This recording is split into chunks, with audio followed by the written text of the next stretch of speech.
Got a 2020 Subaru Ascent key fob. This is how you open the remote to replace the battery. Turn it over to the back side here. You'll notice that there is a button back here that we need to press, hold it down, and it releases the emergency key. Okay. And once we have that up, we want to take this back panel off. We want the buttons facing down.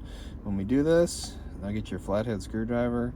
There is a little slot right here in the middle. We're going to put this in right here, give it a twist, and it'll pop this guy right open, okay? Not the key slot, but right below the key slot, okay? Take the back half off. Hold the remote like this. We don't want this falling out all over the car, never finding the buttons ever again. Go at the bottom. Just pry the battery out. Battery size is CR2032. There's a positive sign right here. It is facing outwards. When you get your new battery, put it into the top first, underneath these little holders right here.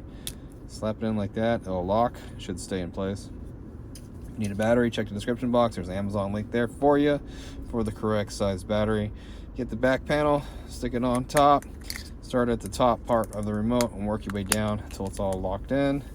Where's the key? Should go back in and lock, okay? If it locks, you're all done. Hope the video was helpful, and if it was, I'd appreciate it if you could hit that like button for me, leave me a comment, or even subscribe if you'd like to see some more Subaru videos.